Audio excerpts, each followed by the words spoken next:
Bonsoir à toutes et à tous, ravi de vous retrouver pour cette édition de 23 h dans le titre de ce dernier journal. Le Premier ministre Robert Begré-Mambé a présidé ce samedi la cérémonie d'ouverture de l'Afro-Basket 2025 à Abidjan, une compétition qui met en lumière l'ambition sportive de notre pays. Dans un palais des sports de Treichville en ébullition, les éléphants ont dominé l'Égypte 75-63 lors du match inaugural. Le ministre de l'Intérieur, le général Bagondo Diomandé, a lancé la 10e édition de l'opération Vacances sécurisées depuis Boaké. Objectif, assurer la sécurité des populations pendant la période estivale à travers un important déploiement des forces de l'ordre. Et puis au Cameroun, la candidature de Maurice Kamto à la prochaine présidentielle a été rejetée par les autorités électorales. Une décision qui suscite de vives réactions au sein de l'opposition et de la société civile. Merci de regarder RTI 1, pays hôte de la 27e édition de l'Afro-Basket Dames. La Côte d'Ivoire a brillamment lancé la compétition ce soir avec une victoire convaincante face à l'Égypte 75-63 ce samedi 26 juillet 2025. Une entrée réussie saluée par le Premier ministre, le docteur Begré-Mambé, qui a officiellement lancé l'événement plus tôt dans la journée au Palais des Sports de Treichville. À Boaké, le ministre Bagondo Diomandé a lancé l'opération Vacances sécurisées 10 en présence de plusieurs autorités locales, dont le maire Amadou Koné. Cette initiative de la police nationale vise à assurer une meilleure sécurité des populations, à lutter efficacement contre le grand banditisme pendant les congés scolaires. C'est un reportage de Yeneba Ouattara commenté par Kader Sogodogo. Boulevard du Carnaval de Boaké, 10e édition de l'opération Vacances sécurisées. L'activité sécuritaire vise à renforcer non seulement la protection des biens et des personnes, mais aussi à lutter contre le grand banditisme en cette période de vacances scolaires. La municipalité s'engage à accompagner cette opération. Conformément à notre programme Boaké Nouveau, en son pilier consacré à la sécurité des personnes et des biens, est engagé à jouer pleinement sa partition qui s'inscrit dans le cadre du renforcement de la sécurité sur le territoire national. Le ministre de l'Intérieur et de la Sécurité, Bagondo Diomandé, souligne l'importance de cette cérémonie de lancement à Boaké. La ville de Boaké n'a pas été choisie au hasard. Boaké est un symbole fort de reconstruction. Boaké est symbole de cohésion sociale retrouvée. Boaké est un nœud stratégique de notre architecture de sécurité nationale. Bagondo Diomandé a également indiqué que la sécurité demeure une priorité absolue pour l'État. Ce déploiement opérationnel reflète la volonté du gouvernement, sous la conduite éclairée de son Excellence M. Alassane Ouattara, président de la République, de garantir un climat de paix, un climat de stabilité institutionnelle et un climat de sécurité pour tous nos concitoyens.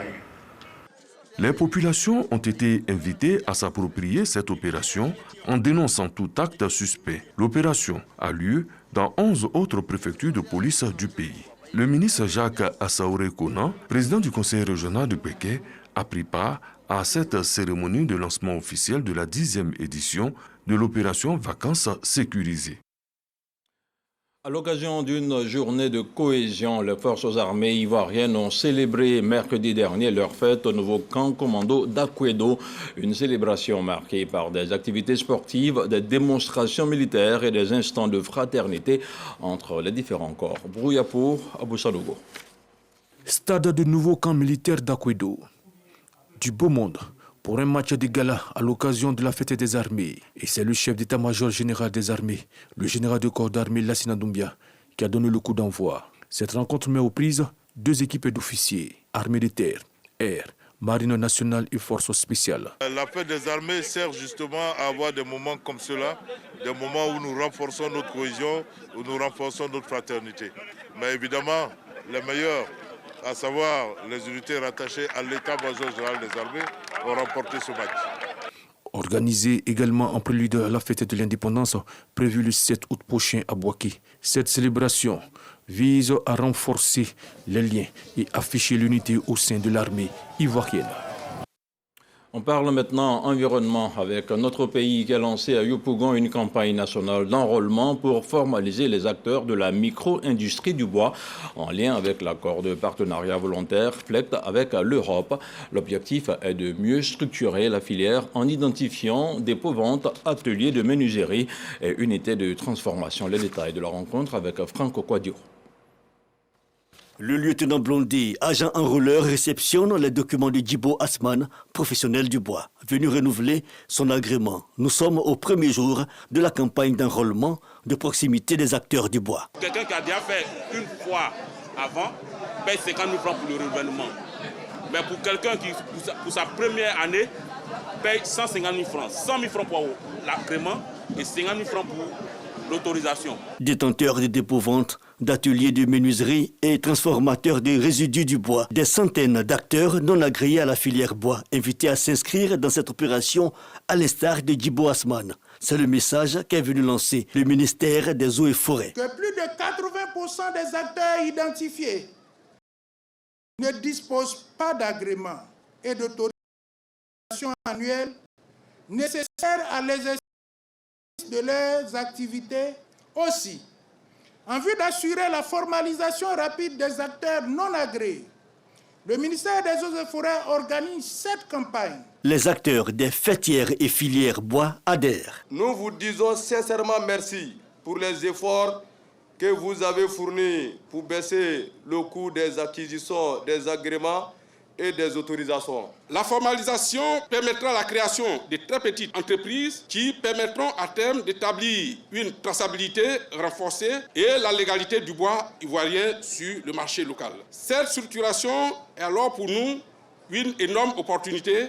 Cette opération d'enrôlement est le résultat de l'initiative visant à certifier le circuit de production du bois, comme le stipule l'accord de partenariat volontaire avec l'Union européenne, signé en février 2024 à Bruxelles. Le ministère des Eaux et Forêts est avec vous. C'est pourquoi j'invite tous les acteurs non agréés de notre marché national de bois à se mobiliser, à se faire enrôler dès aujourd'hui pour prendre leur place dans la modernisation de la filière forêt-bois. Cette campagne va sillonner les différents sites de vente de bois de l'ensemble du district d'Abidjan. L'opération va durer 1 mois. Les promoteurs immobiliers nationaux plaident pour une meilleure sécurisation du foncier et un appui plus soutenu de l'État. Une revendication exprimée à l'issue d'une visite de chantier à Aoué et Bingerville dans le but de mieux positionner les nationaux sur un marché devenu très concurrentiel. Les précisions de l'ancien Bakayoko. Les opérateurs de la Chambre nationale des promoteurs immobiliers et constructeurs agréés sur le terrain pour évaluer l'évolution de leur secteur d'activité. Le constat, le marché immobilier ivoirien connaît une forte croissance avec des logements ordinaires, des centres commerciaux et des complexes résidentiels qui se multiplient, offrant de nouvelles opportunités pour les investisseurs locaux et internationaux. Problème, avec la concurrence de plus en plus forte, les opérateurs nationaux se sentent à la marge. Nous savons les difficultés que nous avons à sécuriser nos projets de lotissement. Que l'État nous aide, parce que l'agrément, ce n'est pas une autorisation qu'on donne pour dire qu'il faut aller travailler. C'est un certificat qui nous dit que nous sommes capables, parce qu'il y a des enquêtes pour savoir si vous avez la capacité financière, vous avez la capacité matérielle, la capacité humaine pour réaliser des choses. Donc quand on a fait tout cela, quand on a démontré notre capacité à faire, l'État doit nous aider à avancer. Ces acteurs clés de la chaîne immobilière se tournent donc vers l'État pour solliciter un accompagnement beaucoup plus important. Les documents administratifs sont très lents. Donc nous lançons un appel au ministère de la Construction de faciliter la tâche aux promoteurs afin que déjà nous puissions avoir nos permis de construire, nos documents au niveau du foncier, même des ACD, afin de pouvoir réaliser des maisons pour la population ivoirienne.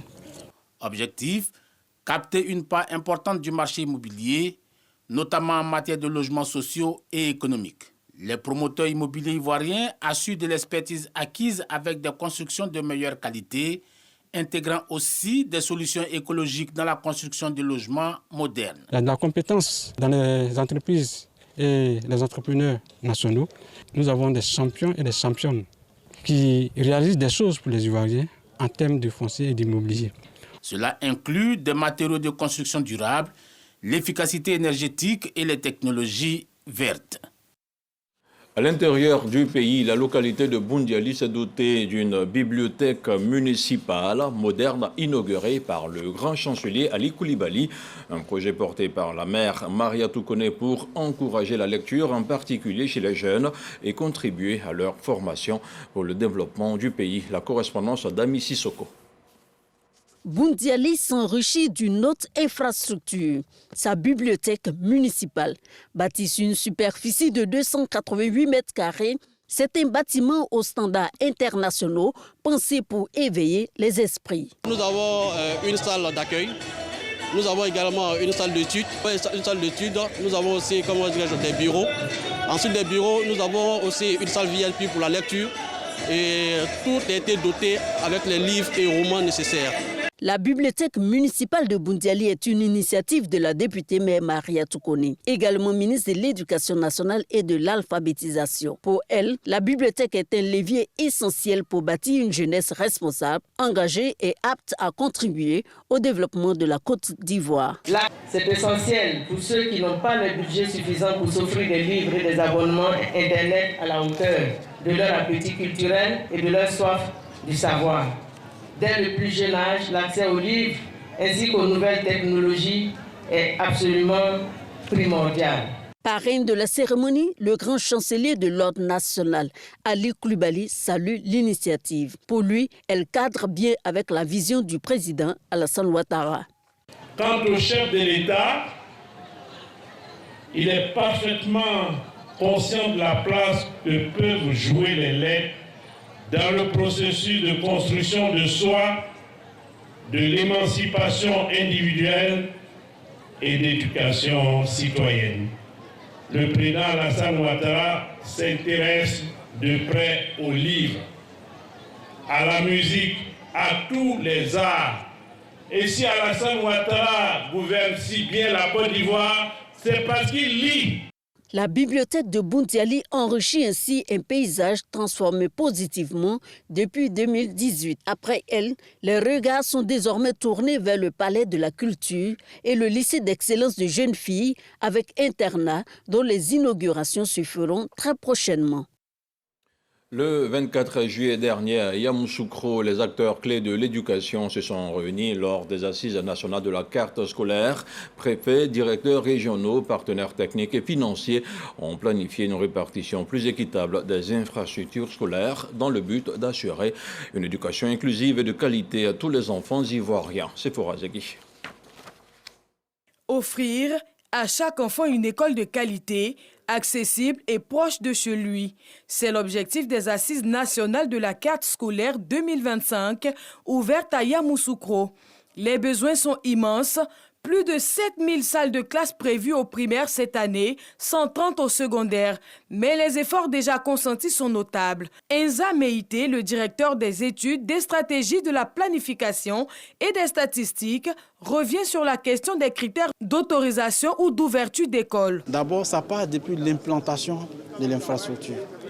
La sécurité de l'environnement où nous implantons l'infrastructure. On ne peut pas aller implanter une école primaire ou un collège à côté d'une carrière ou alors à côté d'un ravin, ce qui est dangereux pour les occupants. Deuxièmement, il ne faut pas aller implanter une école primaire ou un collège là où il n'y a pas d'élèves, où il n'y a pas de population. Une perspective de taille qui appelle à une planification rigoureuse et à des partenariats renforcés. Pour les 5 années à venir, nous avons un besoin cumulé de près de 25 000 salles de classe d'ici 2030, soit une moyenne de 5 000 salles de classe par an. Ça veut dire que nous devons nous battre pour trouver 715 écoles primaires de cette classe chaque année si nous voulons que tous les enfants de 6 à 11 ans aillent à l'école. Nous devons également nous battre si nous voulons assurer la scolarisation de tous les enfants de 12 à 15 ans. Nous devons faire en sorte que nous puissions disposer de 1230 collèges à base 2 et 410 collèges à base 4 d'ici 2030. Ces assises de Yamoussoukro sont donc plus qu'une simple réunion. Elles sont le point de départ d'une planification rigoureuse et stratégique pour l'implantation des futures infrastructures éducatives. L'objectif est de valider ces projets à l'échelle nationale en parfaite adéquation avec les priorités de chaque région et les capacités d'investissement de l'État. Le ministère de la Fonction publique et de la modernisation de l'administration a tenu vendredi une réunion de cadrage pour réviser les curricula de formation aux emplois publics, une initiative qui vise à moderniser la gestion des ressources humaines de l'État en impliquant les gestionnaires RH dans le processus. On fait le point avec Raskando.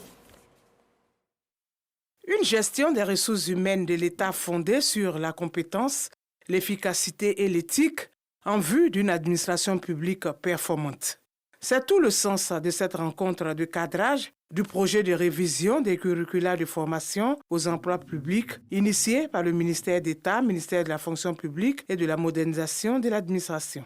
L'objectif de cette réforme de révision des curricula n'est donc pas de remettre en cause les acquis, mais de les moderniser et aussi et surtout d'anticiper sur nos besoins futurs.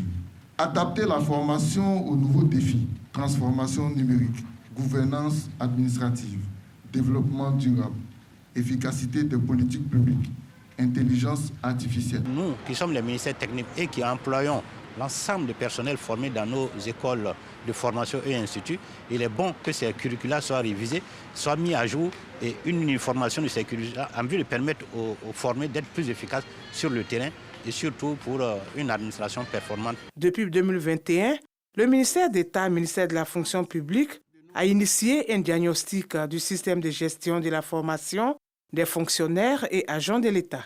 Notre modèle administratif doit être sans cesse repensé, réorienté et aligné sur les ambitions du gouvernement et les besoins réels des consommateurs des services publics. La formation des agents publics ne saurait rester figée, sans toutefois préjudicier la dynamique de développement économique et social, raison d'être de tout État.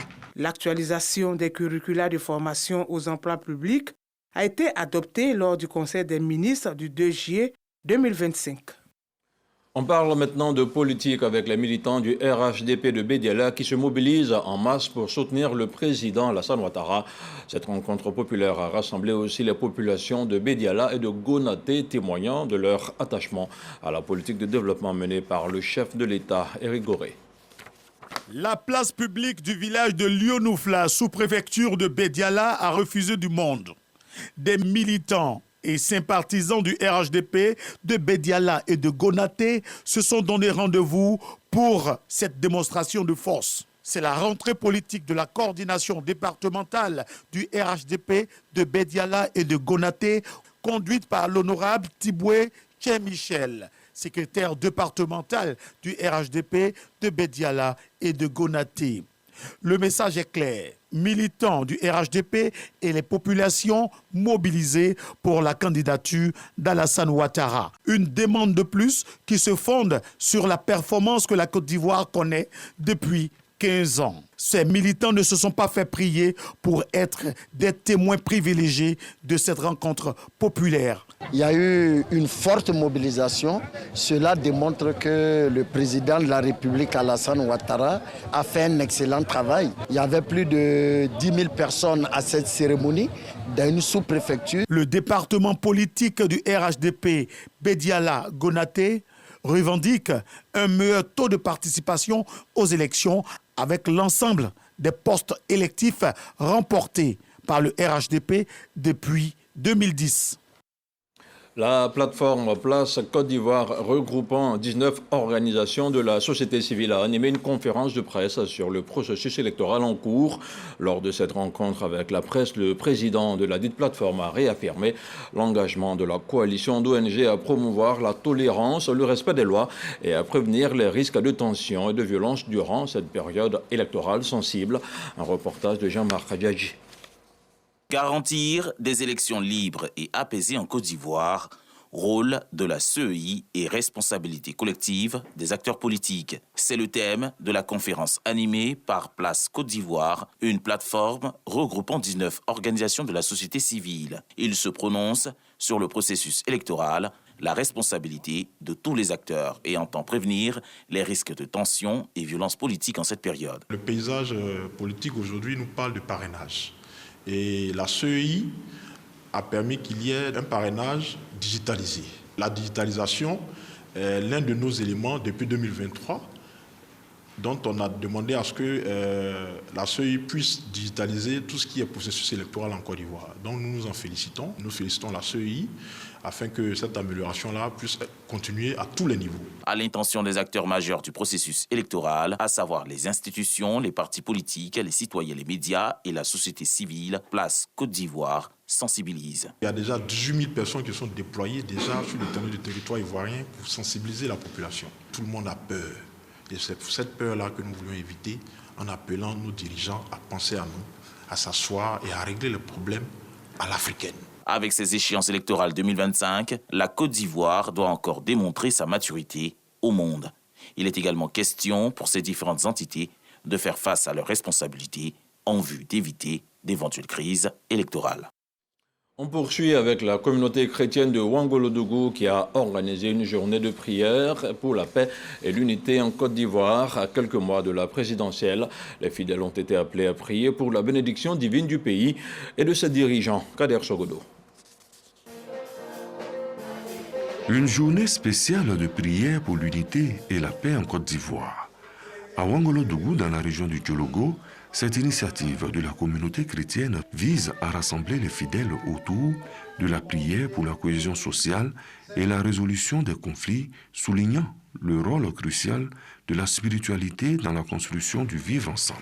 Selon les guides religieux chrétiens, cette journée de prière met en évidence la conviction que la prière peut jouer un rôle essentiel dans la recherche de la quiétude sociale, en encourageant le dialogue, la fraternité et le pardon. Notre espérance s'est manifestée à travers toutes les intentions adressées au Seigneur notre Dieu pour la paix et le bon déroulement des élections dans notre pays.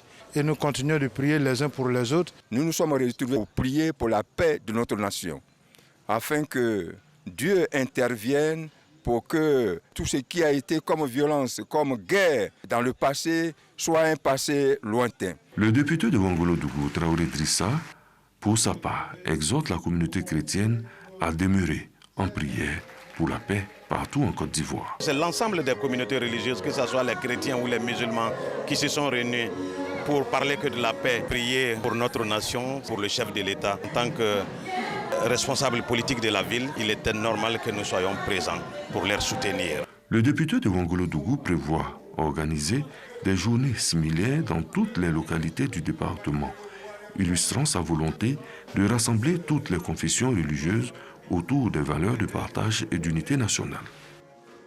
On parle maintenant de coopération bilatérale avec l'ambassade de Chine en Côte d'Ivoire qui a célébré le 98e anniversaire de la fondation de l'Armée populaire de libération APL.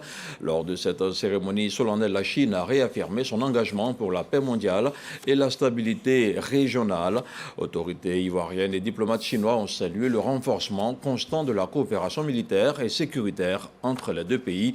Le reportage de Nadège Kassi, commenté par Marie-Chantal Akandan. Abidjan, à l'ambassade de Chine, la célébration du 98e anniversaire de l'Armée populaire de libération APL s'est imposée comme un symbole fort d'un engagement historique. L'événement illustre la volonté affirmée de la Chine de renforcer son rôle dans la stabilité mondiale, tout en consolidant ses liens stratégiques avec la Côte d'Ivoire. La Chine est le plus grand fournisseur de casques bleus parmi les 5 membres permanents du Conseil de sécurité de l'ONU. L'armée chinoise est une force de coopération pour la sécurité commune. Au-delà de l'aspect protocolaire, cette cérémonie a mis en lumière la solidité du partenariat sino-ivoirien nourri par les engagements pris lors du dernier sommet de Beijing. Le mémorandum qui en est issu constitue désormais un socle pour une coopération militaire et sécuritaire plus dynamique, structurée et bénéfique aux deux pays. La Chine est prête à travailler ensemble avec l'Afrique pour répondre à l'incertitude de l'environnement international par la stabilité des relations sino-africaines et écrire un nouveau chapitre dans la construction conjointe d'une communauté d'avenir partagée Chine-Afrique de tout temps à l'ère nouvelle. Une célébration placée sous le signe de la diplomatie, de la sécurité et d'une vision partagée où la Chine et la Côte d'Ivoire réaffirment leur volonté commune de bâtir une paix durable et un avenir de coopération gagnant-gagnant. La Côte d'Ivoire, justement, ambitionne de franchir un cap majeur dans la transformation de son tourisme. Lors de la deuxième session ordinaire du Conseil national du tourisme, le ministre Siandou Fofana a dévoilé plusieurs chantiers d'envergure visant à positionner durablement le pays comme une destination incontournable en Afrique. Cette réunion stratégique a permis de valider les axes prioritaires afin de stimuler la croissance économique et favoriser la création d'emplois dans le secteur. Malika Koulibaly. Le tourisme ivoirien poursuit sa transformation. Lors de la deuxième session ordinaire du Conseil national du tourisme, le ministre Siandou Fofana a levé le voile sur des grands projets à venir. Un gigaparc urbain de luxe à Abidjan avec boutique haut de gamme, marina, restaurants internationaux et un hôtel de 3000 places. Autre chantier d'envergure, un complexe immobilier de 3 tours, alliant hôtellerie 5 étoiles, bureaux, résidences et une clinique spécialisée en tourisme médical. Occasion pour lui d'inviter les opérateurs des agences de voyage à relever les défis majeurs du moment. Le modèle actuel doit prendre en compte la digitalisation, les éléments de la robotique, de l'intelligence artificielle particulièrement. Le gouvernement doit prendre sa part, les épauler, mais eux aussi doivent faire les mutations nécessaires pour que nos actions concertées aident à arriver à un niveau de réalisation qui conforte l'activité dans notre pays. Le ministre a appelé les agences de voyage à se structurer pour relever les défis d'un marché de plus en plus concurrentiel et à s'aligner sur le modèle du tourisme 4.0 porté par l'innovation et la technologie. Avec plus de 575 000 visiteurs en 2021, la Côte d'Ivoire conforte sa place parmi les destinations les plus dynamiques du continent selon ONU Tourisme. Un mot de culture à présent avec la chanteuse Adélise qui a célébré ses 40 ans de carrière lors d'un concert exceptionnel. L'artiste a revisité ses plus grands succès, offrant au public un voyage musical depuis ses débuts en 1985. Sephora Zegui. Les inconditionnels de l'artiste chanteuse ivoirienne Adélise, venue en grand nombre honorer cette autre grande voix de la musique ivoirienne.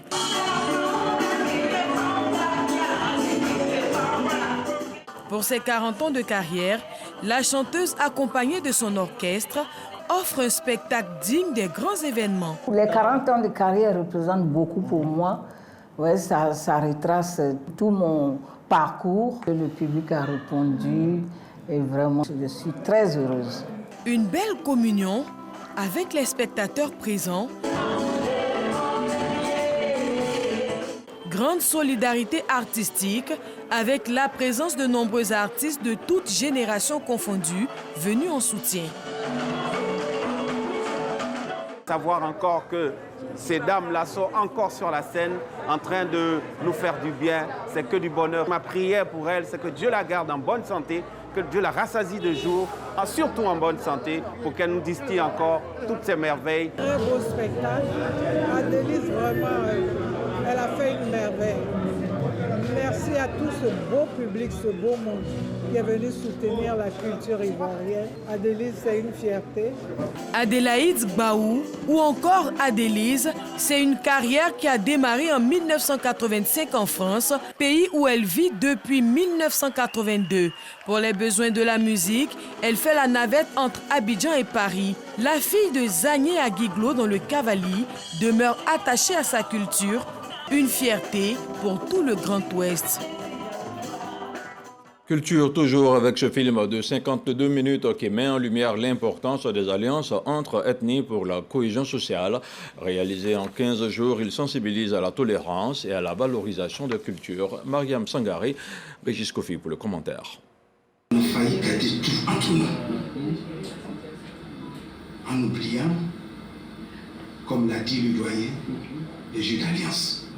Ce sont des accords ou pactes qui viennent faciliter la résolution des conflits. Les alliances interethniques au centre d'une production cinématographique intitulée Tukwe, un film de 52 minutes dans lequel plusieurs conflits ont été résolus grâce à cette recette africaine. Les alliances interethniques, c'est quelque chose d'important parce que comme nous l'avons dit tantôt, nous n'avons pas les leviers, nous n'avons pas les clés. Ce sont des choses qui ont été tissées par nos parents, nos aïeuls. Ils ne sont pas là. C'est tellement important que Madame la ministre a compris qu'il faut faire la promotion des alliances. Et je pense que ce film Tukwe va contribuer à faire la promotion de nos alliances. Cette première projection sera suivie d'une tournée dans plusieurs villes de la Côte d'Ivoire afin de mettre au goût du jour ces pratiques ancestrales qui resserraient les liens des peuples. Une nouvelle bien appréciée par les autorités. Faire la promotion de notre identité. Notre identité culturelle, c'est ce qui fait l'homme. C'est ce qui fait le patriotisme. Les alliances interethniques ne servent pas seulement à régler des conflits. Elles sont des canaux pour se taquiner, mais aussi s'entraider. Dans l'actualité hors de nos frontières, la commission électorale camerounaise ELECAM a invalidé la candidature de l'opposant Maurice Kamto pour la présidentielle d'octobre prochain. Sur les 13 candidats retenus figure Paul Biya, 92 ans, en lice pour un 8e mandat. Maurice Kamto peut encore saisir le Conseil constitutionnel. Et puis, au moins 5 civils ont été tués dans la nuit du 25 au 26 juillet dans une nouvelle vague de frappes croisées. 3 morts sont à déplorer dans le centre de l'Ukraine et 2 autres dans l'ouest de la Russie, selon les autorités des 2 camps. Et c'est la fin de cette édition. Merci de l'avoir suivi. Très bonne suite de programmes sur notre chaîne. Bonsoir.